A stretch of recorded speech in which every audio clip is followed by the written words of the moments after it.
Soyez les bienvenus dans ce Talk Afrique et la Côte d'Ivoire aspire à asseoir une industrie automobile forte à l'image de certains pays africains comme le Rwanda, le Nigeria, le Ghana ou encore le Maroc. Pour ce faire, des réformes ont été mises en place. Fadi Kanan, bonjour. Bonjour madame. Vous êtes expert en consultant en automobile. Merci d'avoir répondu à notre invitation. Je vous remercie. Avec nous sur ce plateau, Ibrahima Koné, directeur général de Kipux Afrique. Merci d'être avec nous. Merci madame. Alors avant d'entrer dans le vif du sujet, je vous propose de regarder ensemble ce reportage signé Ange Morel-Tizier sur un récit de Sabine Ouattara. Le marché ivoirien de l'automobile a connu diverses fortunes depuis la récente crise. Il tente d'amorcer une nouvelle dynamique qui, selon les spécialistes de l'automobile, devrait s'accentuer sur les 3 prochaines années. Faire le diagnostic du marché de l'automobile ivoirien afin de proposer des pistes de solutions pour redynamiser le secteur, c'est l'objectif recherché par les organisateurs de la 21e édition du Business Connection dédiée aux professionnels de l'automobile. Si les réformes sont là, si le secteur automobile soit réglementé comme ça a été dans les années 80, 70-80, jusqu'à 90, oui, c'est un bon chemin pour repartir dans les réformes et accompagné par les financements, parce qu'il faut que les crédits à la consommation soient présents, qu'ils soient identifiés. Il faut que les citoyens ivoiriens respectent les engagements pour que nous pouvons faire aussi plus des affaires dans le développement, soit dans l'industrialisation, soit dans le marketing, soit dans les modèles. Donc c'est un ensemble. Mettre le cap sur l'industrialisation, la mise en place d'unités de pièces de rechange et implanter des usines d'assemblage en Côte d'Ivoire, c'est le challenge à relever par les acteurs du secteur. Ce processus d'industrialisation du secteur automobile va permettre de faire quoi? D'abord, d'avoir la main-d'œuvre à bon marché, de pouvoir qualifier cette main-d'œuvre, de pouvoir enrichir au fait les classes moyennes. Et ces classes moyennes vont pouvoir elles-mêmes acquérir ces véhicules qui va faire tourner l'économie. Aujourd'hui, beaucoup se tournent vers le marché de l'occasion parce que c'est à bon prix. On peut trouver aussi pour sa bouche des véhicules de bon état, mais on n'est même pas averti sur les qualités, sur l'impact de ces véhicules.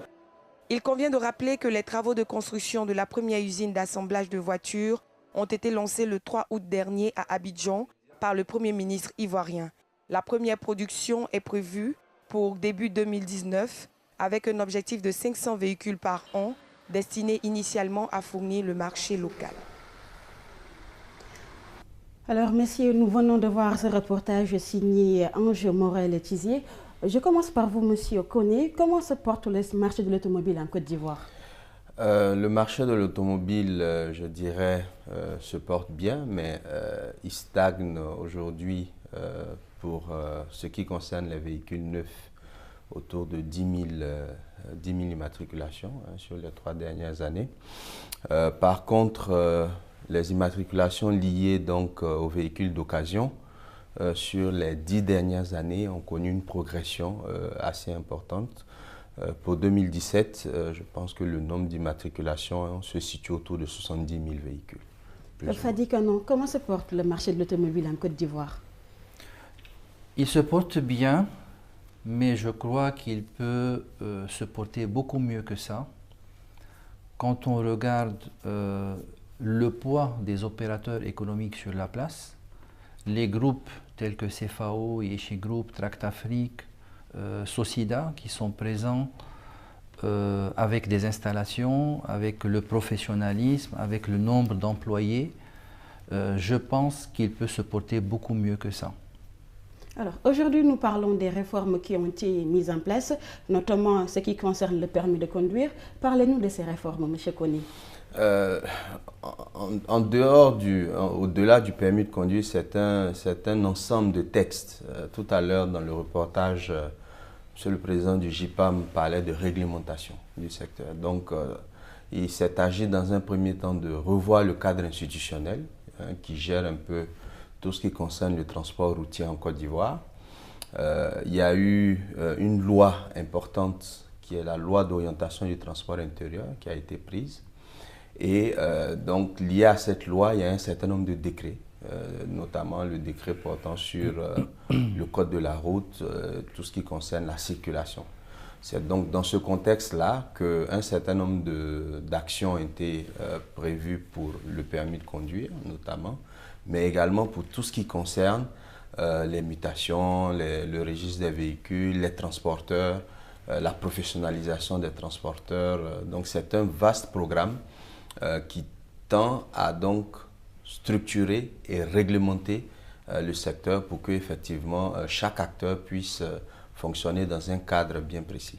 Alors, Fadi Kona, M. Koné vient de le dire, un certain nombre de décrets ont été pris, décrets et lois. Je voudrais qu'on parle un peu du décret qui concerne l'âge, la limite d'âge d'importation des véhicules. Quel sera leur impact véritable sur aujourd'hui l'industrie automobile en Côte d'Ivoire, selon vous? Déjà, sur le volume de vente des véhicules neufs, il a impacté de 15% entre septembre 2017, parce qu'on a les statistiques jusqu'en mois de septembre, fournies par le JIPAM, de plus de 15%. Mais je pense que cela n'est pas suffisant. Je crois qu'on peut faire mieux. L'impact doit être mieux, mais ça va se faire sur le temps. Le temps que le marché absorbe le nombre de véhicules d'occasion importés sur l'année et sur la dernière période, et le temps aussi que les concessionnaires puissent adopter une politique de volume, une politique adaptée au portefeuille de clients, parce que quand on prend un décret pour remplacer un véhicule d'occasion par un véhicule neuf, il y a un écart de budget. Cet écart de budget-là, il faudra que les concessionnaires trouvent la solution, que ce soit les concessions elles-mêmes, avec peut-être le partenariat des banques, bien évidemment, pour qu'ils puissent trouver des solutions adaptées aux besoins des particuliers qui cherchent à acheter un véhicule low cost. Alors, nous allons nous tourner vers le concessionnaire justement pour dire qu'est-ce que vous faites pour accompagner ce décret? Je ne suis pas concessionnaire, mais je les observe, je les pratique au quotidien. Et ce que je dirais, c'est que c'est encore timide. Il y a effectivement un certain nombre d'actions d'un certain nombre de concessionnaires qui ont lancé des offres orientées vers le grand public. Mais je dois avouer que ça nécessite un ensemble d'actions, notamment d'accompagnement des banques pour le financement, d'accompagnement également en termes de cadre fiscal, parafiscal. Donc il y a un certain nombre d'éléments qui doivent être mis en place pour booster effectivement cette tendance, comme M. Kanaan a dit, qu'on commence à observer. 15% sur 10 000 immatriculations neuves, pendant que nous avons eu 70 000 immatriculations de véhicules d'occasion. Donc le marché potentiel, il est là. Il faut maintenant que le secteur privé, et notamment les concessionnaires, mais d'autres privés, prennent vraiment toute la mesure de cette opportunité et s'engagent de façon à ce que ils prennent des parts de marché et arrivent donc à répondre aux besoins des populations qui ne demandent qu'à avoir une meilleure accessibilité à ce marché. Mais on a constaté aussi que le marché des voitures d'occasion reste quand même en vogue. Oui, c'est la loi de l'économie. Aujourd'hui, vous avez des populations en Côte d'Ivoire, vous avez une classe moyenne avec un revenu qui aspire à avoir une meilleure mobilité. Donc cette population se tourne bien évidemment vers l'offre qui lui semble la plus accessible. Mais tout à l'heure, vous avez vu dans le reportage, c'est généralement, il y a des coûts cachés. On achète un véhicule sans garantie, on achète un véhicule qui peut présenter un certain nombre de malfaçons, des éléments cachés au niveau du moteur, au niveau de la suspension. Donc on achète un véhicule aujourd'hui qui semble être à bon prix, mais 3 mois, 4 mois, 5 mois, 6 mois après, on se retrouve au garage à dépenser encore beaucoup plus que ce qu'on a mis au départ. Donc, il y a le besoin qui existe, le marché potentiel, il est là, il est vivant. C'est maintenant, je pense, la responsabilité des acteurs privés, des concessionnaires, de développer des offres qui permettent effectivement d'améliorer l'accessibilité des populations à ce marché. Et ils savent le faire. Alors, M. Fadikona, une réaction? Moi, je crois qu'il ne faudra pas perdre l'objectif principal de ce décret. L'objectif principal de ce décret, c'est pas seulement l'impact économique, mais ajoutons à cela le pacte environnemental, la sécurité, le temps perdu, parce que les voitures anciennes, le parc ancien, ça engendre de l'embouteillage, des voitures qui tombent en panne, de la réparation, donc un coût supplémentaire. Donc je crois que c'est un ensemble aussi des raisons qui ont poussé le gouvernement à prendre ces mesures-là. Donc l'objectif, ce n'est pas d'éliminer les importations des véhicules d'occasion, ni d'éliminer un ensemble d'opérateurs économiques aussi qui engendrent une recette fiscale à l'État et aussi qui profitent parce que c'est leur gagne-pain. Je crois que c'est préserver leur intérêt, bien sûr, mais avec une réglementation. Donc, on a tracé un cadre à ces gens-là. On a dit, voilà l'âge auquel vous êtes autorisé à importer, voilà la nouvelle réglementation. Donc, on veut respecter l'environnement, on veut changer l'image de la Côte d'Ivoire, on veut donner une façade nouvelle à la Côte d'Ivoire, on veut améliorer le tourisme, on veut améliorer certains secteurs et, bien sûr, il y a une raison aussi économique, c'est l'accessibilité à ce véhicule-là. Donc, c'est là où, comme il a dit M. Koné, les concessionnaires doivent trouver des solutions avec la complicité des banques, en partenariat avec les banques locales, de trouver des solutions, comme on voit en Europe, 200 €, vous achetez un véhicule à 20 000 €, vous payez 200 € le mois, 150 € le mois, etc. Ce sont des solutions qui sont possibles en Europe, qui ne sont pas possibles chez nous ici. Donc vous pensez que et le gouvernement, et les concessionnaires, et les banques doivent conjuguer leurs efforts en fait? C'est indispensable. Je pense que le travail secteur privé doit se développer, doivent travailler ensemble pour qu'ils puissent trouver des solutions ensemble. Je crois que l'État, elle a fait un effort, le secteur privé doit faire encore des efforts pour qu'ensemble, nous puissions développer un secteur qui aujourd'hui stagne à 10 000 véhicules neufs. Donc l'objectif, ce n'est pas qu'il stagne à 10 000 véhicules neufs, c'est qu'il se développe à 20 000, à 30 000, à 50 000, voire jusqu'à 100 000. Donc, est-ce que la solution, c'est allègement fiscal, un accompagnement des banques? Quelles sont les solutions? Donc, il y a plein de solutions à faire. Diminution des droits de douane sur le long terme pour augmenter le volume. Ce sont des propositions que l'État peut étudier sur le long terme. Est-ce que la solution après, c'est l'industrie automobile qui va finir se mettre en place? Donc, aussi, ce sont des propositions à étudier. Alors, M. Koné, selon les statistiques du groupement interprofessionnel automobile, matériel et équipementier JIPAM, environ 9 800 véhicules neufs ont été vendus en 2017 contre 8 660 en 2016, soit une progression de 9%. Qu'est-ce qui, selon vous, explique la bonne performance du secteur des véhicules neufs en Côte d'Ivoire? M. Kanaan l'a dit, il y a eu le décret, il y a eu l'impact déjà du décret qui a fait que on ressent un certain dynamisme. Les grands groupes sont en train de se structurer pour répondre donc à cette demande, mais essentiellement il y a eu quand même l'impact du décret de limitation d'âge. Il y a certainement d'autres éléments, mais je voudrais revenir un peu sur ce que vous avez dit. Il y a des lois en termes économiques, il y a des principes. Aujourd'hui, la demande, elle est là et on la constate. Donc, je pense qu'il faut vraiment utiliser votre plateau pour lancer cet appel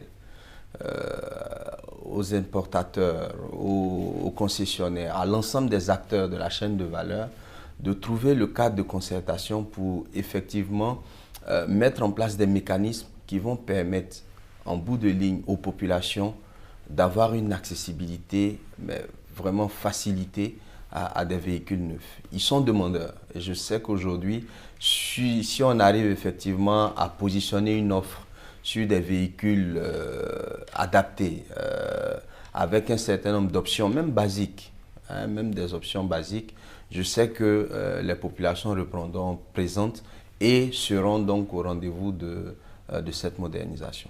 Alors, ce boom constaté sur le secteur de l'automobile va-t-il s'accentuer dans les années à venir, selon vous?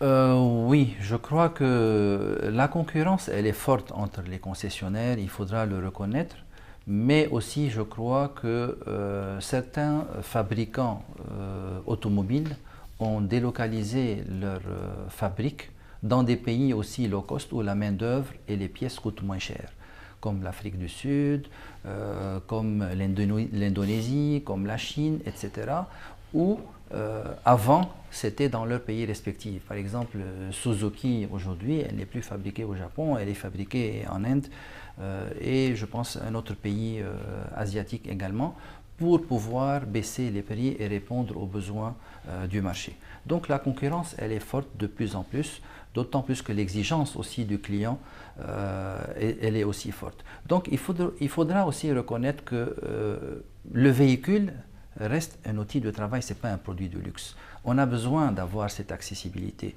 Vous arrivez aux États-Unis, avec votre carte de crédit, vous pouvez acheter une voiture. Vous arrivez au Liban, dans le showroom de Kia, vous avez 5-6 banques qui sont installées, qui se battent entre elles, qui veut prendre le client. Donc il y a un dynamisme qu'on ne trouve pas ici. Il y a un mécanisme qui n'est pas encore, qui s'est pas mis en place encore en Côte d'Ivoire. Donc je pense qu'il y a encore des actions à mener à ce niveau-là. Alors, en parlant des actions qui sont en train d'être menées ou bien qui doivent être menées, le Premier ministre Amadou Gon Coulibaly a lancé les travaux de construction de la première usine d'assemblage de voitures en Côte d'Ivoire le 3 août dernier à Abidjan. Alors, qu'est-ce que cela apportera à l'industrie automobile en Côte d'Ivoire, M. Koné? Je pense qu'il faut déjà féliciter le gouvernement, féliciter son Excellence Monsieur le Premier ministre Amadou Gon Coulibaly ainsi que Monsieur le ministre pour cette initiative.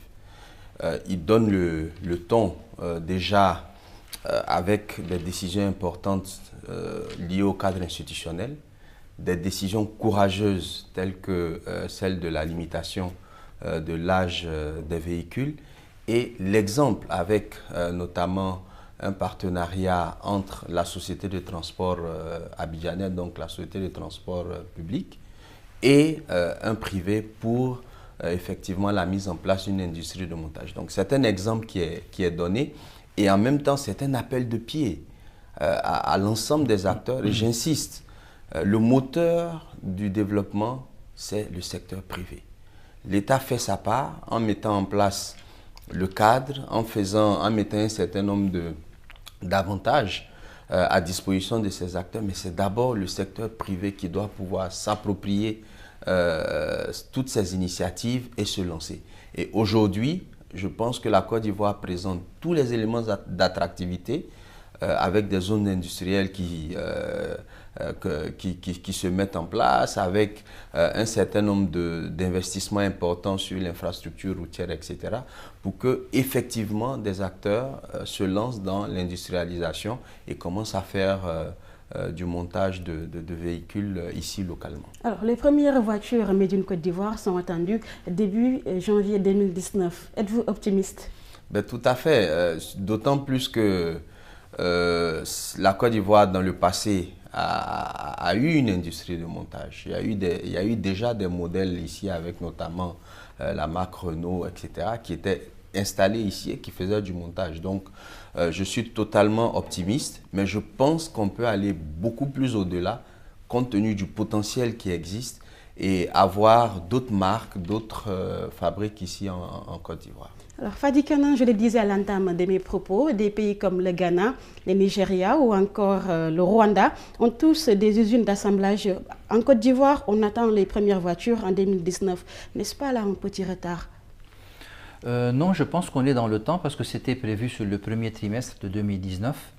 Mais est-ce que la Côte d'Ivoire a pris de retard? N'oublions pas aussi la crise que la Côte d'Ivoire a vécue sur les 10 dernières années, qui a, je pense, impacté non seulement le secteur automobile, mais beaucoup d'autres aussi secteurs. Je parle de niveau éducatif, de l'éducation en Côte d'Ivoire sur les 10 dernières années qui s'est dégradé. Aujourd'hui, on est à la recherche des ressources humaines de qualité pour nos entreprises. On en trouve des fois, mais souvent on n'en trouve pas. On fait appel à des ressources humaines étrangères au détriment des personnes locales qu'on peut recruter. Donc il y a des réformes aussi à ce niveau-là. Donc n'oublions pas et ne négligeons pas que la crise en Côte d'Ivoire n'a pas fait du bien. Alors qu'est-ce qu'il faut justement à la Côte d'Ivoire pour devenir un hub dans le domaine de l'industrie automobile? Je connais. Aujourd'hui, je pense, dans un premier temps, il faut que les concessionnaires aient une autre vision. Donc, qu'ils pensent à se transformer en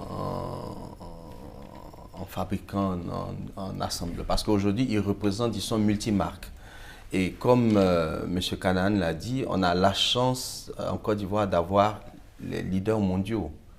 Des groupes vraiment au niveau mondial qui ont une certaine assise, une certaine représentativité.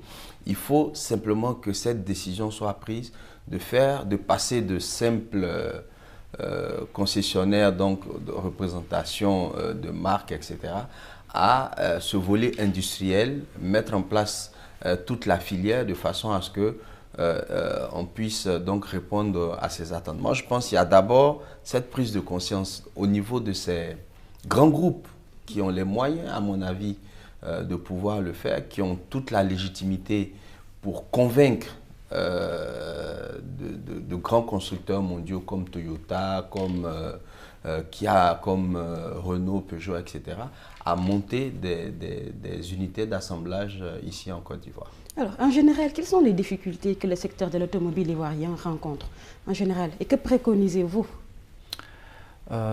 Donc, on a parlé du crédit bancaire, l'accès au crédit bancaire pour le particulier. On n'a pas évoqué le secteur informel qui se développe.